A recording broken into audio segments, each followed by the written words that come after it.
سی عمل کېږي په دې کې بې واک په دې کې بې اختیاري یعنې بې واکه ولس چې کوم دی که نه دا هم د نیشن په تعریف کې نه راځي. نو ګوره ریاستونه نه دي، ریاستونه خو جوړېږي او ماتېږي، ریاستونه جوړېږي او ماتېږي. سوویت یونین، شوروي اتحاد 15 سټیټ په یو وخت کې، اوس صرف یو روس پاتې دی. یا مثلا د 1901 اوې نه وړاندې بنګال پاکستان و، اوس هغه پاکستان نه دی. بنګالین شته دی، مقام شته دی، هغه خاوره شته دی، خو د حقوقو مسله ده د یو بل سره. اوس د دې قومیت مقصد څه دی؟ لکه د دې نشنلیزم د فلسفې غرض او غایت څه دی؟ د څه لپاره لکه دا فلسفه وړاندې کول کېږي؟ تاسو دا یاد لرئ په نړۍ کې د انسانانو د پرمختګ پر رازونو کې د ټولو نه لوی راز دا دی چې کومو قامونو نشنلیزم اختیار کړی دی، د نیو نشنلیزم د کنسپټ جوړېدلو نه پس نو هغه قامونو پرمختګ کړی دی. دا عالمگیره فلسفه ده په دې وخت کې. اوس ګوره تاسو عرب دي که نه، سعودي عرب دی، کویت دی، دا بل څه تاسو ګورئ. هلته چې لاړ شئ نو د ټولو نه زیات لومبې شعوري حقوق به د عربي لپاره وي، بیا به وروسته د بل نیشن د بل ولس قام نه راغلي سړي لپاره وي، تر دې پورې چې په سعودي عرب کې د هر یو روزګاري سره د عربي کفیل یا د هغه په نوم باندې د روزګار جوړولو شرط هم لازم کړی دی. نو که دا د اسلام په ضد فلسفه وی که نه، نو د بیت الله او د مکې مالکان چې په دې وخت کې د هغه یې ولې اختیاروله؟ د قومیت فلسفه چې کوم ده، دا د ولس د واک فلسفه ده، د واک فلسفه، د اختیار فلسفه ده، د ولس د ګټو او د اقتصاد فلسفه ده، د ولس د آزادولو فلسفه ده.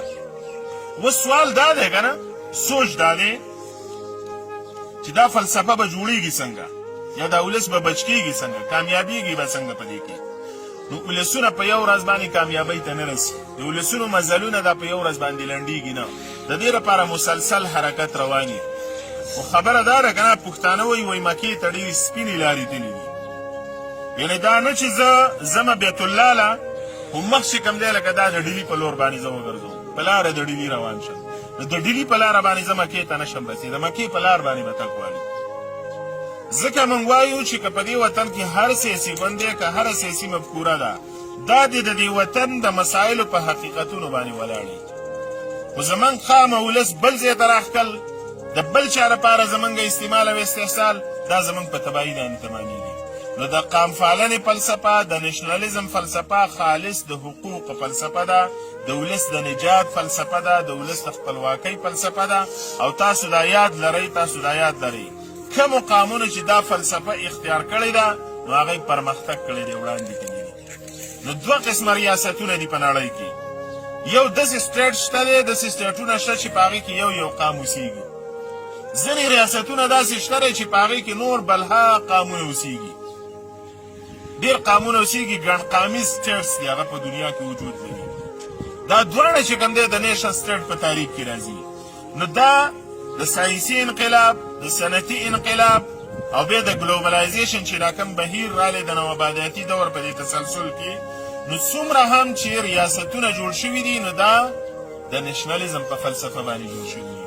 د نشنلیزم باندې ولې جوړ شوي یا کامیاب ولې دي؟ ځکه کامیاب دي چې د نشنلیزم فلسفه دا په مقامیت باندې ولاړه ده، د هغه سیمې په مسایلو باندې ولاړه ده. د نشنلیزم په فلسفه کې بنیادي دا ویل کېږي چې لومبی حق د دې ولس دی، بیا د نورو ولسونو سره ژوند کول دي. نو دلته یو بل سوال واردېږي، اکثر عموما اعتراض هم په هغې کې کېږي. ځینې خلک وایي هلکه وایي قام پرستي موږ نه کوو. اوس قام پرستي چې نه کوو، پرون یو اجلاس و په هغې کې یو ملګري دا خبره وکړه، ما زه دې لږه اصلاح کوم، مهرباني وکړه لږه دا ټکې مال صحیح کا. یو ما ویل قام پرستي ده، یو نسل پرستي ده. قام پرستی خو د قانونو د حقوقو خبره ده، د دې سره اختلاف مه ساته، دا اسلام د دې سره اختلاف نه ساتي، تی څنګه ساتي؟ یو نسل پرستی او عصبیت دی، عصبیت دی. لکه ګوره واړه مامون وایي چې یاره بس د لوی مامون سره جنګ کوو، لوی مامون په دې خاوره نه منو ځکه موږ واړه مامون دي. پښتانه وایي چې موږ په دې وطن کې خو پنجابي او سندې دا په دې وطنونو کې نه منو، جنګ کوو ځکه هغه پنجابي دی یا سندې دی. نسل پرستی د چا نه د وینې، د چا نه د رنګ، د چا نه د نسل، د چا نه د هغه د حیاتیاتي تنوع په بنیاد باندې نفرت او کینه کول، دا نسل پرستی ده. دا ممنوع عمل دی، په اسلام کې هم گنجائش نه، په نېشنلزم کې هم گنجائش نه، په انساني ټولنه کې هم گنجائش نشته. بیا دا عالمگیره مسله ده، نړیواله مسله ده. ګوره په امریکا کې لویه جګړه تېره شوې، د هغې تاریخ تاسو وګورئ. دا سیاپام او سفیدفام چې یادېږي، تور پوستي او سپین پوستي. کم سړي به چې دا پوستکی تور و که نه، نو په بسونو کې به د هغه دا سیټونه امریکایانو بیل ساتلی. اوس سوال دا دی چې دا سړی خو تور د رنګ نه پیدا دی او خدای پیدا کړی که نه، لکه ستا د ده څه کار دی؟ څویمه ده دا نفرت چې کې دا د خدای د تخلیق نه ته نفرت کوي، نو دا نسل پرستي ده. د دې نه بالکل انکار دی، د دې هېڅ گنجایش نشته. خو نسل پرستي په معنا د قام پرستۍ باندې دا مغالطه ده، دا سیاسي مغالطه ده. نو چې کله موږ وایو چې یاره قام پرستي نه، لکه ته قام پرسته ورته قام پالنه ووایه، ته ورته ولسواکي ووایه، مثلا ته ورته د ولس مینه ووایه، ته ورته نېشنلزم ووایه، بل نوم وله ورکه. خو د دې فلسفې نه انکار چې کوم دی د نړۍ په یو تهذیب، په یو شکل، په یو انداز کې چې کوم دی ته نشي کولی.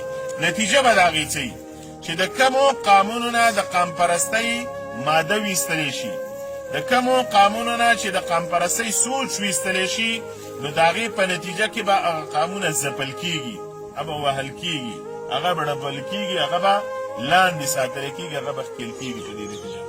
ځکه د قام پرستۍ په دې فلسفه کې زور څه دی؟